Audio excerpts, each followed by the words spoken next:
Greetings, friends, family, and fans. Today I bring some unfortunate news. My best friend for over 25 years, the co-founder and lead singer of the original Grin Cynic from back in the 90s, Marc Nichols, has passed away. About 3 years ago, Marc suffered a massive stroke, and it's been a battle and a struggle ever since for him. He fought and fought really hard right up to the end. Now we could all take peace in knowing that he's no longer suffering and he's comfortable in God's kingdom. You know, I'll never forget when I put out that first ad looking for a singer back in the day, and the voicemail that Marc left me in response to that ad. We connected immediately and started to collaborate and write music. And that's really what it was all about, and a great friendship that we built. We then recruited the rest of the boys for the band, and the Grin Cynic journey started.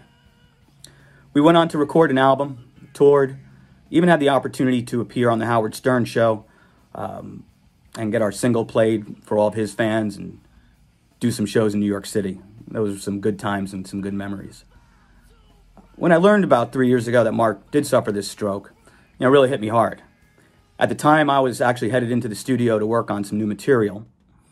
Marc and I had recently spoke, and he thought it'd be a good idea for me to resurrect kind of Grin Cynic, take some of the old material and bring it back to life.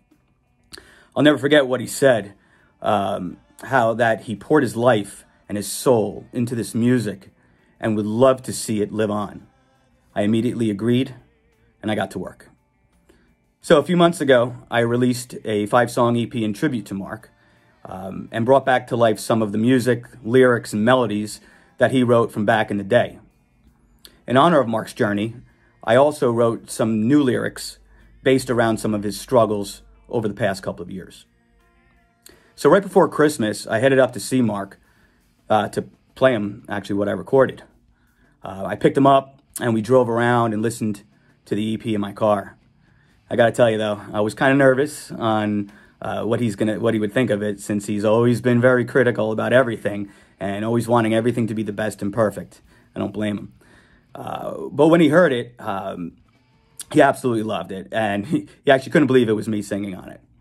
I was so relieved knowing that he really, really liked it, and he told me to keep that music going, keep writing, keep playing.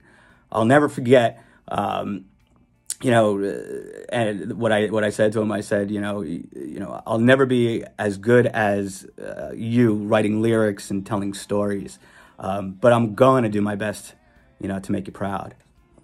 So, if you ever had the opportunity to work with Marc, especially in a musical setting, I'm sure your experience was quite exhilarating.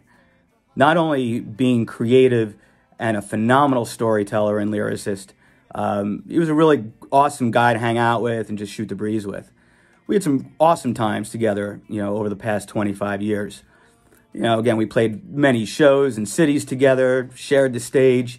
And actually, when we weren't even in a band together, we got to share the stage together. He was in a band called Divided Mind. Great bunch of guys. We all got along, had some really, really good times together.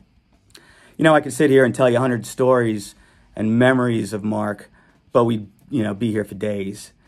So from the new Grin Cynic camp, myself, Adam, Sean, and Shane, the original members, Donnie and Wendell, our hearts go out to his wife, Susie, his parents, his sister, and all of his family and his friends.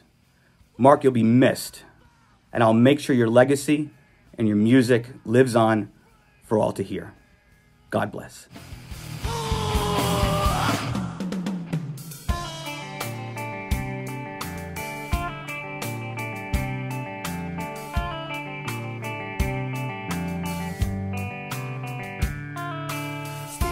Stealing time to live another day, showing signs of some decay. Misery